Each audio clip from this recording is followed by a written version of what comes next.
Baby লাশ। Baby চলো আমরা এখান থেকে পালিয়ে যাই, চলো ভাগো। ও বেবি, না দৌড় দিয়ে লাভ নাই, আমি সিআইডি রে ফোন লাগাই।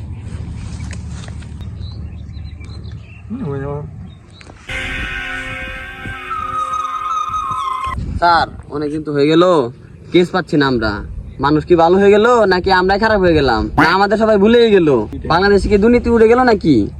এসিপি পাবেল, তুমি ঠিক কইছো, আমাদের বাংলাদেশে মনে হয় আর কোনো দুর্নীতি নাই, যা বলা যাচ্ছে আর কি। না এভাবে আর চলে। তারা নাকি ফোন দিছে? এই চুপ।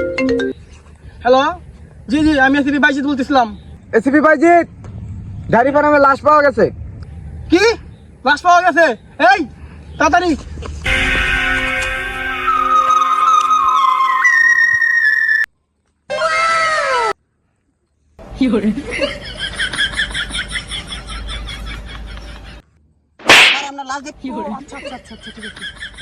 ইন্সপেক্টর পাবেল, শোনো তো, পাই কখন আছে এখানে, খোঁজ লাগাও। জি স্যার। আপু লাস্টটা কি আপনি দেখছেন? ফোন কে আপনি দিয়েছিলেন? স্যার আমি আপনাদের ফোন দিছিলাম। কয়টা বাজে লাস্ট দিয়েছিলেন এখানে? সময়টা আর সবকিছু বলেন আমাদের। আর আশেপাশে কেউ ছিল? লাশটা আমি দেখছি রাত 3টা বাজে, আশেপাশে কেউ আসলো না, শুধু এই লাশই পড়ে রয়েছে, আমি এই জায়গায় বয়ে রয়েছি।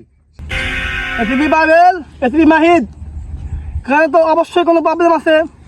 খোঁজটা লাগাও তো, চেক করো যে লাস্টে কখন মরছে, কিভাবে মারা হয়েছে, প্লিজ চেক করো, যাও। জি স্যার, দেখতেছি স্যার, আমরা সবকিছু নিয়ে আপনার জানাচ্ছি।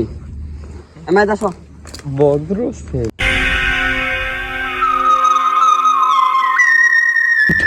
স্যার লাস্টে তো কিছু পাইলাম না জায়গায়।